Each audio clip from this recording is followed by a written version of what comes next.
That moment when you realize your skincare is actually working.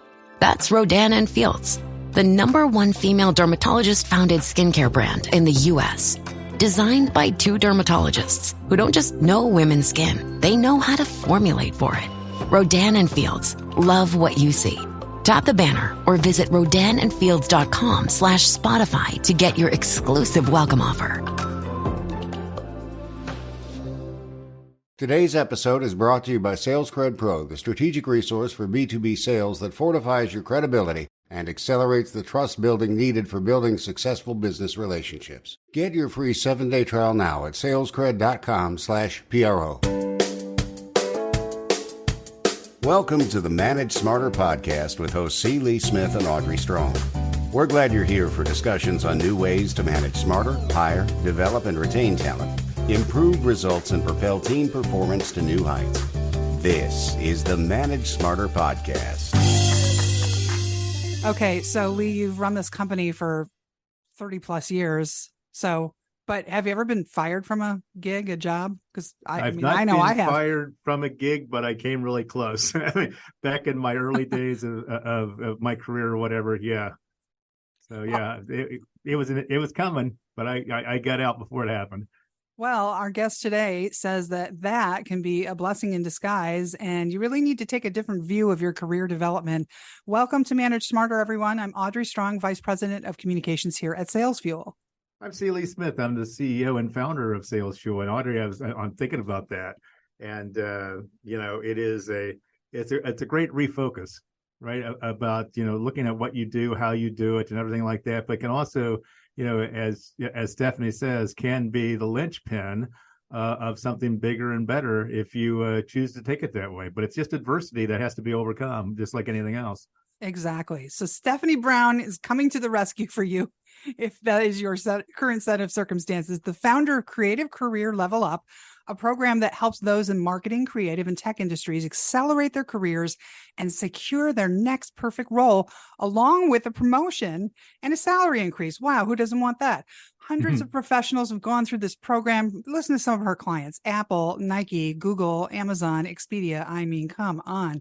She was able to retire early from her corporate job and launch her career coaching business back in 2019 after building a positive cash flow property portfolio. It took her about 4 years. And her career path, here we go, not always been rosy. Her book, Fired: Why Losing Your Job is the Best Thing That Can Happen to You, is where she shares her experience of being fired twice and how the loss of a job was instrumental in advancing her career. Boy, Stephanie, welcome to the show. This is a topic we really haven't touched. We're really glad you're here. Oh, thank you so much. I'm really excited to be here and chat about this. It's something I'm very passionate about, as you can probably tell. So I guess the first question would be, what happened to you? So what happened? Well, I'll give it to you in a nutshell. I have been, let go or fired twice. I think there's a difference between being fired and being made redundant. Just to clarify, I've been made redundant twice and I've been fired twice. Being made redundant is when they let everybody go at the same time, and it's not you personally. Being fired is when they specifically ask you to leave. So I've been asked to leave from 2 companies, and I use the word fired, I guess, to show the impact of it. I mean, I didn't do anything specifically wrong in these situations, and a lot of people think being fired is about you doing something really bad. And most people, when they lose their jobs, it's just a mismatch of culture and maybe not the place you're meant to be. And it happened to me early on in my career when I was in my early 20s. I'd first moved to London and ended up in a work situation where probably wasn't the right fit for me in hindsight, and I sort of got let go from that company when I was 23, and then fast forward sort of 8 years, 9 years, and it happened to me again in my early 30s. And again, I left Nike to take a chance on a company that was a little bit of a risk, and I got there, and after 3 months, it wasn't the right fit. I certainly wasn't performing at my best, and it wasn't somewhere that I really enjoyed either, and I was let go. Although very relieved. It was my overwhelming feeling the second time round. So yeah, it sort of happened to me twice. The first time was a shock. The second time also a shock, but probably better equipped to cope with it the second time round, having had it already happened to me once before. So you can't control what happens to you. You can only control your reaction to it. So with that in mind, looking back, I mean, what did you do right after you were fired slash laid off, and what do you, in hindsight, realize you should have done differently? So I'll talk about the second time because I was a bit older then, and I think even with the hindsight of the first time round, I still learned lots of things from the second time round. But I think my learning in terms of things that I probably didn't do right was I tried to rush into the next job. So I got let go 10 days before Christmas. So it was the week before Christmas. I think it was a Tuesday and Christmas was the following Friday. So not great timing, least of all because it was Christmas, but more because, the job market, there's nothing happening for the next probably 6 weeks. And, I panicked as you do. I was single at the time and living on the other side of the world from my family. So I really felt the pressure to get another job. And I don't think if you have the financial ability to sort of wait out that initial period, I think at least a few weeks off, if you can, to just decompress, process what's happened. There's a lot of emotions that you go through. There's the shock, there's embarrassment, shame, sort of telling people what's happened is really hard. Then you feel a bit angry. Then you start to lose your confidence a little bit. These are probably emotions that everyone who's lost their job are quite familiar with. So I think you need time to process that and really work out like what happened and make sure that emotionally you're sort of coping with that. So I didn't do that. I tried to rush into a job. Fortunately, I didn't get a job. And I say fortunately because I don't think I was in the best place to immediately secure the best role. And so the good thing about not being able to secure a job immediately was that I then went into that stage of processing what had happened and going, hey, this is actually an amazing opportunity to take a step back and look at things, relook at things. It's the first time I'd been at Nike for 8 years before that, and I had a lot of jobs there, and there was always a clear path as to where you were going next. It was the first time in my career where I was suddenly sitting down with a blank sheet of paper and saying, hey, why don't I have a look at what I could be doing and where I could be going. And I think that's a really important exercise to go through if you find yourself in this sort of career crisis, having lost your job, whether you were let go or whether it was a redundancy or whether you chose to leave. Yeah, it's interesting you mentioned that because we have some research that our company Sales Fuel has done, and I don't remember the exact number, but it's around 40% of employees of companies don't have in mind a clear path about what their advancement within the company looks like. So how do you advise managers on making sure that happens? Because it sounds like you had it at Nike from what you just said, but so many good employees don't seem to have that. Yeah, it's a tough one because it really does come down to culture of the company. Nike had a culture. I think I've heard this from other sports companies as well. I believe some of the other big sports brands have it as well, but a real culture of coaching and developing people. And they want to keep people in the company, but they want to keep challenging you as well. So you did tend to move roles every sort of 18 months to 2 years. And your manager was trained in this culture of sort of how do you build a high performing team, how do you help people in your team to perform well, and a big part of that is making sure that they can see their path through the company, that they know what the next challenges are going to be, that they're not getting bored in their role. And so you had a lot of leaders that had come through this culture at Nike where that was the culture to help and build your team and help them build their career. And I think that's where it starts. You've got to have leaders that are empowered to be that way, have the ability to help you move through the company. So, unlocking doors for you within the company. And unfortunately, a lot of companies don't have that culture. And that makes it really difficult. Even if you are a leader that wants to be like that, you'll often find that you might not be able to be like that as a leader and a manager if the company culture doesn't have that ingrained in it.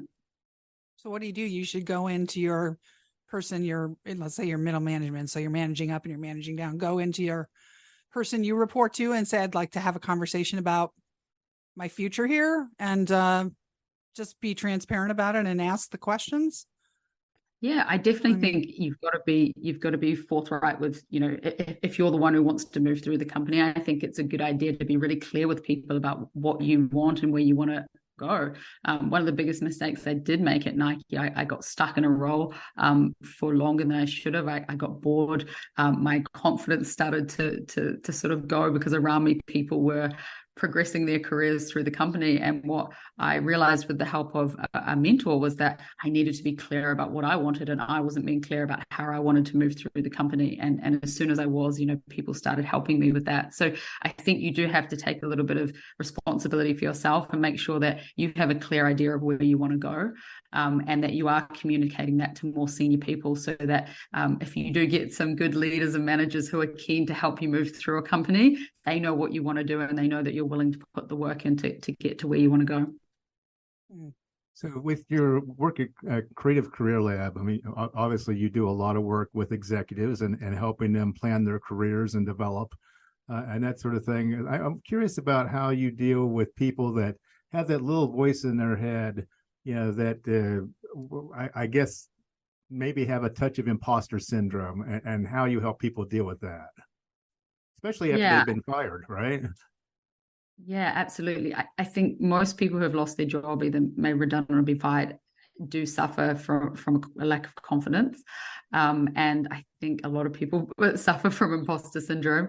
I think the best way to move through that is really to get yourself out of your comfort zone and to start trying things that maybe you're a little bit scared of. That's the best way I've found to build back confidence. So if you're if you're trying things that are out of your comfort zone, one of two things happens. You either succeed at it and you're shocked and you're like, wow, I can actually do that. I can't believe I tried and succeeded. And therefore your confidence grows because you tried and succeeded at something you thought you couldn't do. Or you try and you fail, but you get through it. You realize that, hey, the worst thing happened. I failed at this, but actually the world kept turning. I survived, and I learned from that, and I moved forward and made, I was able to figure out where to go from there.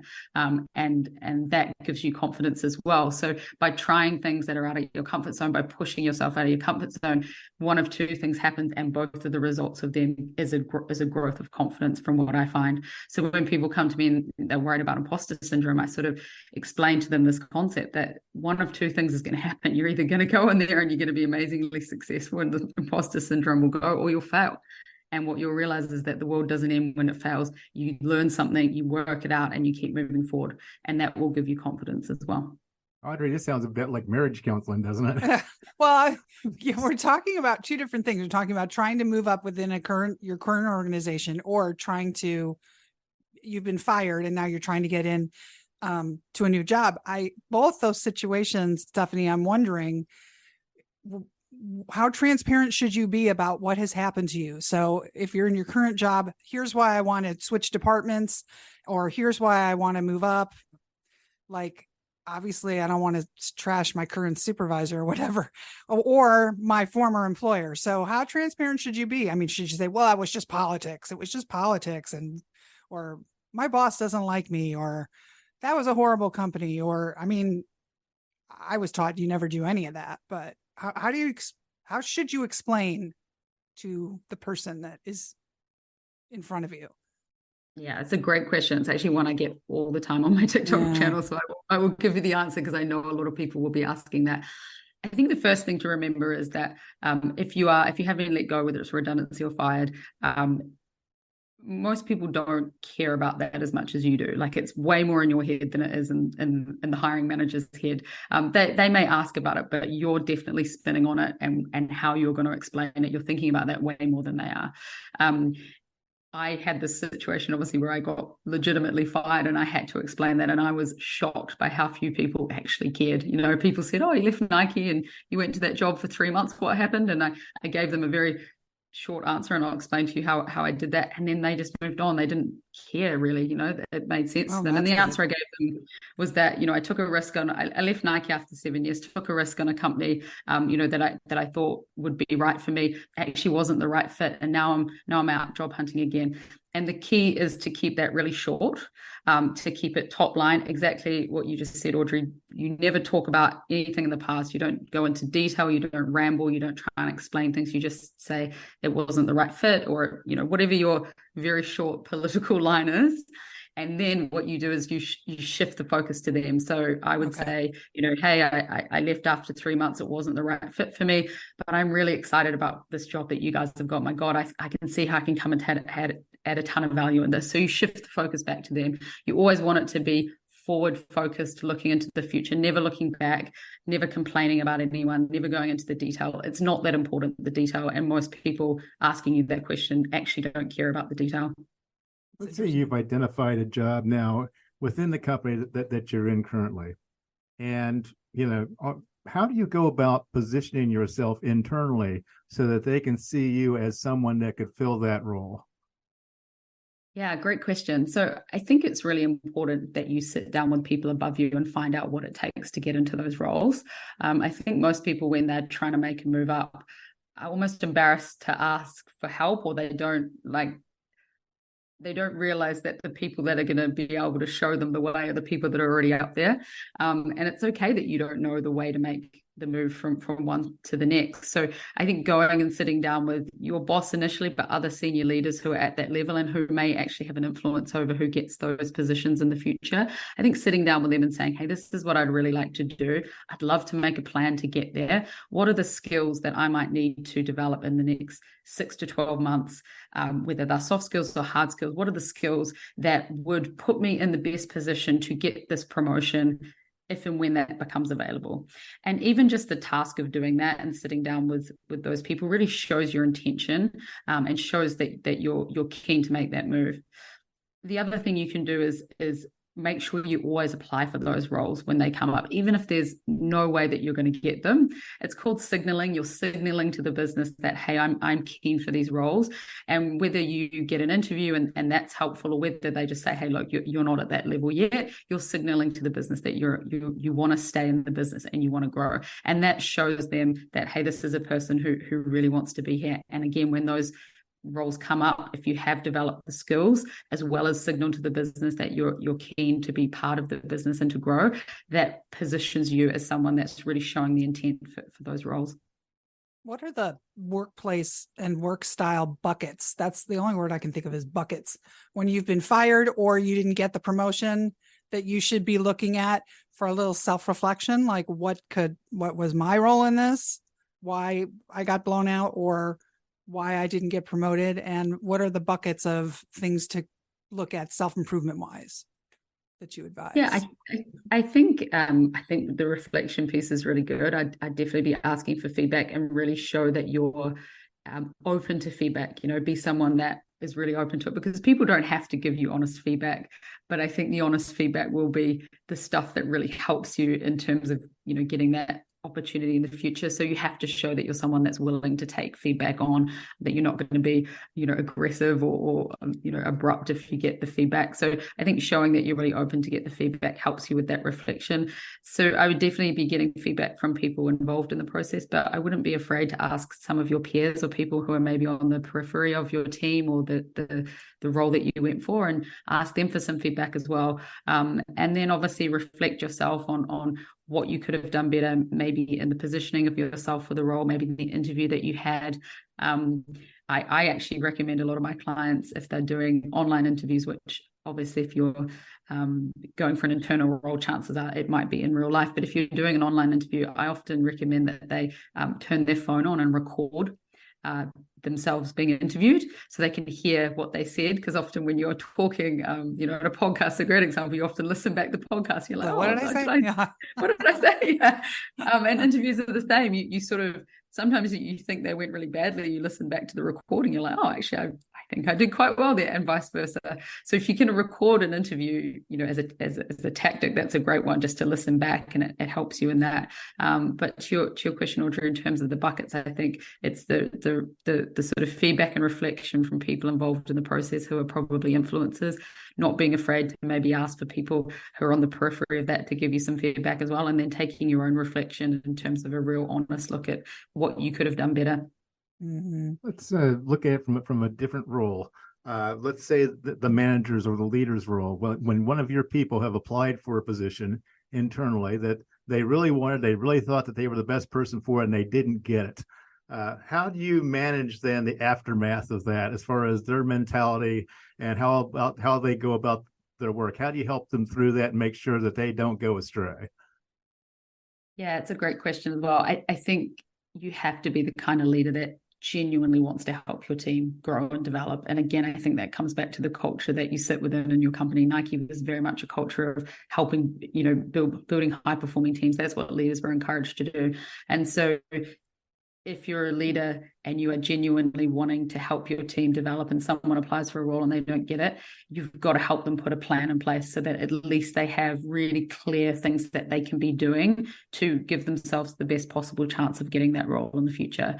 So I saw some feedback recently that one of my clients got from a company that she works for, and she was really disappointed with her yearly review. And I read the feedback and I was like, this is incredible. It was so detailed and clear on what she needed to do, and she sort of felt bad because she thought the fact that they were saying improve this was bad, but I could see how it was written, and it was really an incredible manager who clearly wanted her to progress, and she's trying to get to that next level. And I said, look, you could not be in a better place, because the feedback was so clear. It was so clear what she needed to do, what she needed to work on.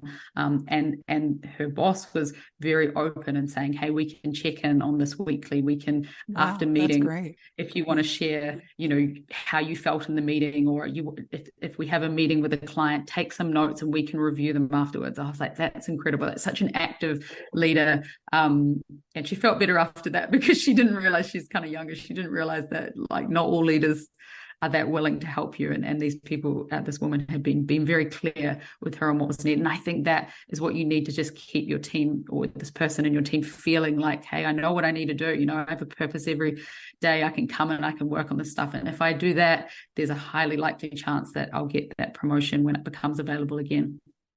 Well, creativecareerlab.com is your website, and you're coming live to us from London, England. So she's on European time, folks. So don't bother her at 2 a.m. And we've been recording this and actively listening to you, Stephanie. I can assure you this has been an excellent interview. You did great, because you were like, I don't know. You won't remember when we hang up what you said. But this has been wonderful. That. Great tips, and really a topic that, I'm really glad we were able to tackle with you. Very helpful. Thanks for listening. If you enjoyed the show, please rate and recommend on iTunes, Overcast, or wherever you get your podcasts. You can also get more great information at salesfuel.com.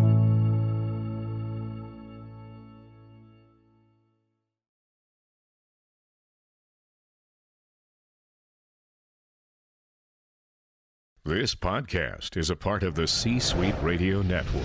For more top business podcasts, visit c-suiteradio.com.